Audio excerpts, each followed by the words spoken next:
Good morning everyone. Today we will demonstrate on how to make cheese bread and your very common bread, that is donut. So for our tools and equipments we are going to use is the small basin for our mesimpla, measuring spoon, measuring cup, dough cutter for the shape of the donut, if you would like a heart shape or a circle, then rolling pin, baking pan, since we are going to use your wok or the karaha as our alternative for the oven, and the mixing bowl.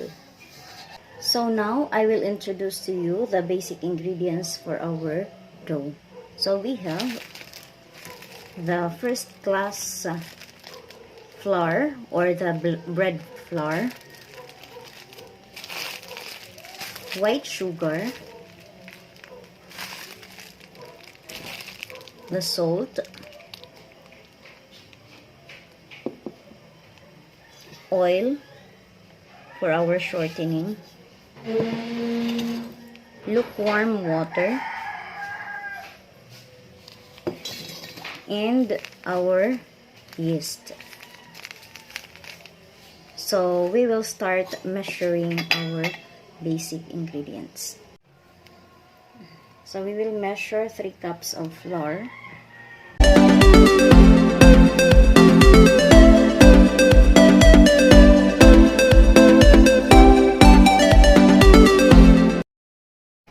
1/4 cup of sugar,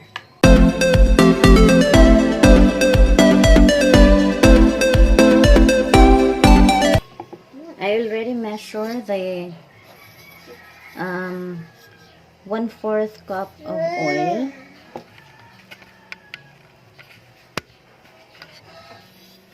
the 3/4 cup lukewarm water, and we will now measure the yeast, which is the 1 1/2 teaspoon of yeast. So we will put the yeast to our lukewarm water.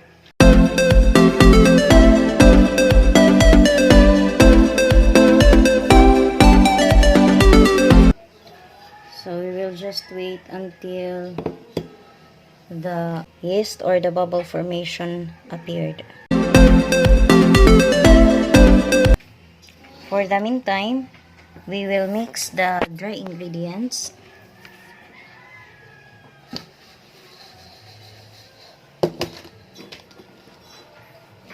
The sugar,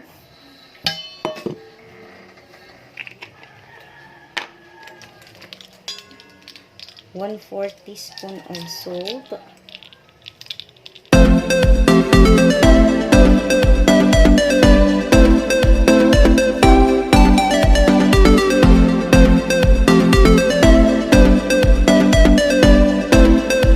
so this is already combined.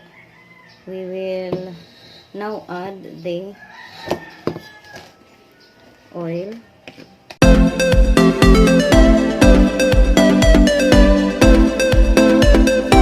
okay. If you wanted to add milk instead of water, then it's okay. If you wanted to add the egg to make your bread special, then it's okay. And then just make sure that the liquid you added is only for 3/4 cups. If you would like to add egg, then reduce your liquid, your milk or your water. Okay, so now this is already done. We will now add the yeast.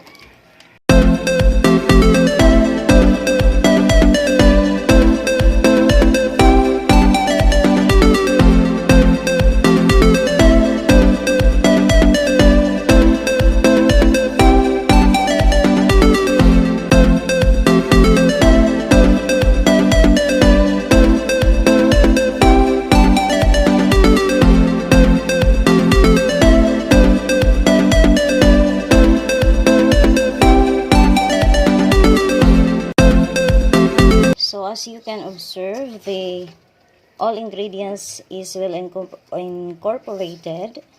Then we will now start the kneading of our dough.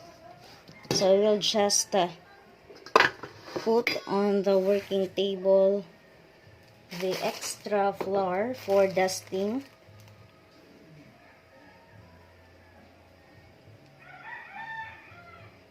Then start kneading the dough.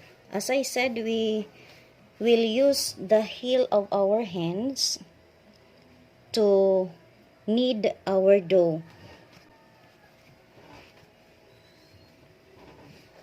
So just push, then push again.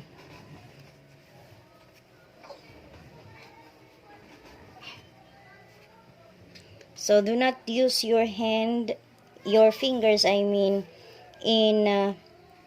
kneading your dough, just your heel.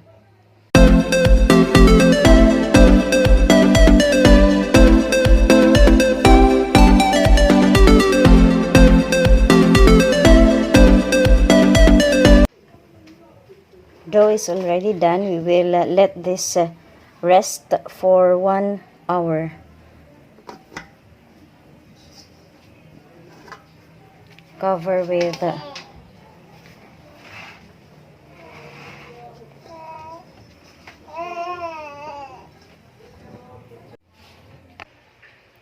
dough is already done. So we will deflate the air bubbles formed inside the dough.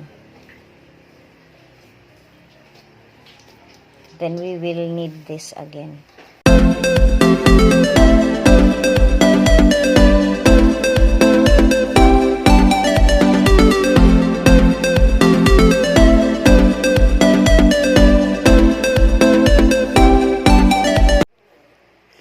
We will now start the molding of our dough. So kung dito sa atin ang tawag nila dito is pagbabaston. So we will just have this, okay? Push.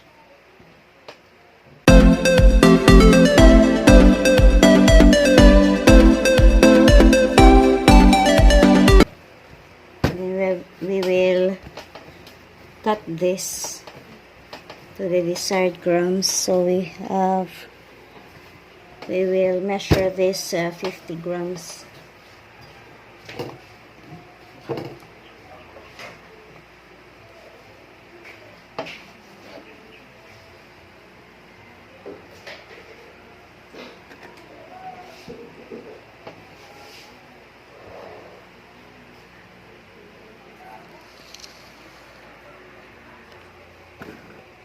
$50. Ito po yung 5 piso dito sa atin.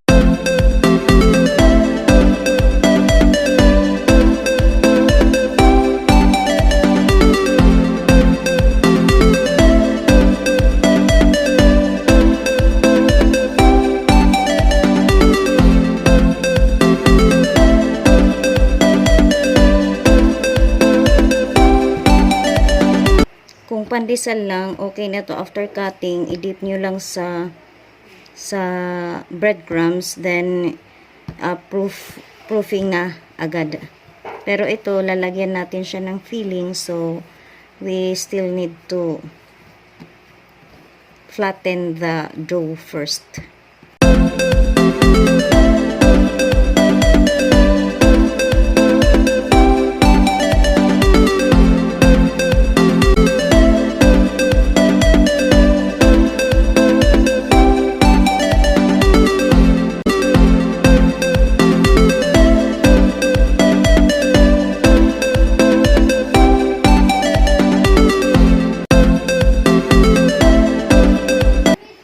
We will put the cheese on top,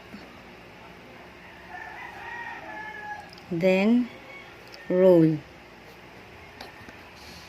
When you roll, Okay, you have to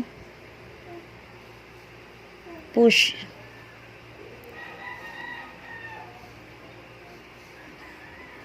Kasi pag hindi nyo i-push yan, yung tinapay ninyo, malaki ang butas niyan sa loob.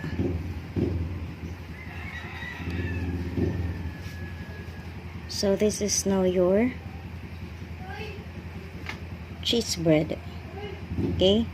So, dapat ang pagkakalagay ninyo sa baking sheet or sa baking pan, itong nasa dulo, dapat nasa ilalim siya. Otherwise, kung ganyan ang pagkakalagay ninyo, nasa ibabaw siya, mamaya niyan, ito, tutuklap to. Ang labas niyan, magiging dila. So, ang pangit tingnan.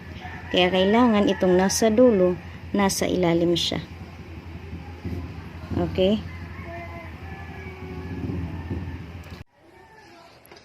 So, cheese bread is already done. We will proof this again for 30 to 30 minutes until double its size.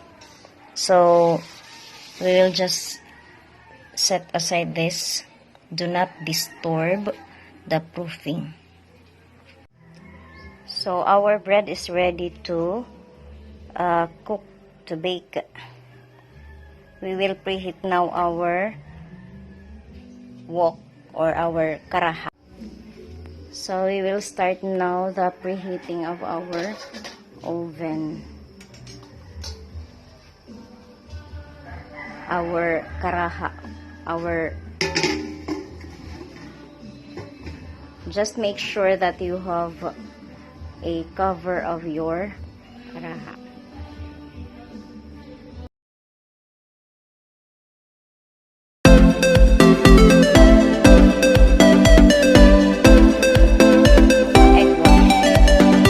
So you combine this with